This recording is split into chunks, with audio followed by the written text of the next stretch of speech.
we have many businesses in Georgia, and I think I speak for our region of the Southeast, who have great interest in investing in Canada and reaching the Canadian market. There are common languages and common cultures. Sharing the world's largest national border brings us, again, as neighbors, but friends and partners are sharing the culture. Means for good business. Most of our states' largest trading partners between our individual states is Canada. And when you look at that as business people, we believe the best way to enhance the business and prosperity of our individual states are going and enhancing the business relationship with your best customers. And we have many companies in Georgia who are looking to grow and expand, and we want to introduce them to the great neighbor to the north and give them an opportunity to come here and create opportunities for their companies, but also opportunities for Canadians, and certainly vice versa, as many of your Canadian companies understand the U.S. market and their desire. Sometimes second and third tier companies who may not have had an international experience. We want to give and offer almost a business concierge type service so that these companies could feel very comfortable. These are not the multinational companies that need no help. These are the second and third tier that want to expand their markets, want to sell in the U.S., and how can we develop the relationships where they can feel more comfortable doing that. Monsieur Charest, est-ce que la force du dollar canadien ne risque pas de ralentir les ordres, cependant? Le dollar canadien, c'est en soi un enjeu, d'autant plus que la valeur du dollar a augmenté très rapidement sur une très courte période de temps.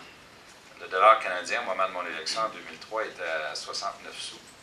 Et la semaine dernière, vous l'avez vu, hein, ça a monté jusqu'à 1,10 $. Aujourd'hui, ça a descendu beaucoup dans une courte période de temps. Les gens ont à bon droit s'interrogent sur l'avenir de notre monnaie et là où ça va finalement se stabiliser, ça a un impact sur les décisions d'investissement. Il y a des investisseurs qui attendent de voir vers quoi on s'en va avant de dépenser leur argent. Alors oui, ça fait partie de l'ensemble de ce qu'on doit considérer, mais en même temps, c'est une vision à long terme que nous voulons. Peu importe là où se trouvera le taux d'échange, on sait que nous, Québécois, Canadiens, nous devons aller vers les marchés. Notre prospérité en dépend. On n'a pas le choix, on doit exporter. Peu importe la valeur du dollar, on s'ajuste à l'interne, on doit exporter. So is the Canadian dollar part of the mix of all this? And well, of course, it's a preoccupation here, but whatever happens to the Canadian dollar, we're talking about a long-term relationship. And it'll go up and down. It may. In the short term, we're waiting to see where it will stabilize, and we continue to think that some action needs and signals need to be sent on where the dollar is going. That being said, this is about a long-term relationship, and no matter where it will be, the United States will always continue to be Quebec and Canada's biggest export market. What do you think about the Canadian dollar going? Well, I couldn't say it better, frankly. These long-term relationships that have already been established, that have created our largest trading partner being Canadians, that were done in former currency contrast. And again, as the Premier has said, we're in it for the long term for reasons not just related to currency, but for all the commonality that we share. And currencies will they'll float. They'll go up and down, and they will rebalance. And we will have to deal as businesses and governments with what the market gives us in the meantime. And I think our businesses will do that, and we will do that as individual states and provinces and as nations.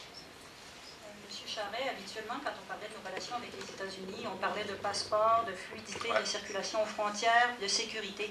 Est-ce qu'il en est encore question ou pour vous, c'est des dossiers clos? C'est beaucoup d'actualité.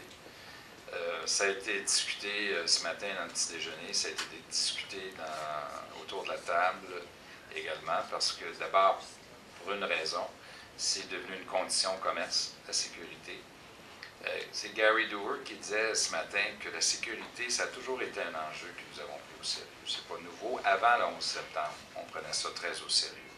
Mais depuis le 11 septembre, évidemment, ça a pris une ampleur additionnelle. Et donc, c'est une condition au commerce, mais ça ne doit surtout pas devenir un obstacle au commerce. Bon, en termes très précis, la question du WHTI, c'est important. On travaille beaucoup avec l'ambassadeur américain, avec nos collègues, pour trouver la meilleure solution possible. Nous travaillons avec les États limitrophes également, l'État de New York, du Vermont, sur la solution du permis de conduire. Et tout le monde est à l'œuvre actuellement pour que nous puissions, dans les délais, trouver une solution qui serait moins lourde que le passeport. Could you kindly talk about some of the sectors and industries that right now enjoy good trade between the two regions, and which ones that you want to bolster specifically? Well, interestingly enough, I think forest products, if I speak on the Quebec side, remains a very important part of the trade relationship with the southeastern United States, and that's relevant, especially in this environment where our forestry industry is in a period of crisis, very real difficulty. The dollar's related to that. Energy is an interesting and a forward-looking issue. It relates to the environment, it relates to sustainable development. It's very much, if you look at the relationship between Canada and the United States, you know, the spine of the relationship is very much in energy. And it's not just about oil and gas, by the way, it's hydro. It's alternative energies, because if it's true that Canada is an energy superpower, I can certainly speak for Quebec in saying that Quebec is a superpower of alternative energies in the world, and with wind power and hydro and clean and renewable energy. So that's two examples of areas where I think we have an interest in added cooperation. Sandra would speak to the automotive industry, I'm sure, for the southeastern part of the United States. And Governor? Certainly, these what Georgia's interested in is water. We want to import water. That was a joke. That was a big joke. Does the media get a joke? No, we hope so. Well, both countries have had their challenges in traditional manufacturing. The advanced manufacturing sectors that we see in both countries, we think, have complementary to each other. Advanced automotive, advanced aerospace manufacturing are thriving in both countries, in various provinces and various states.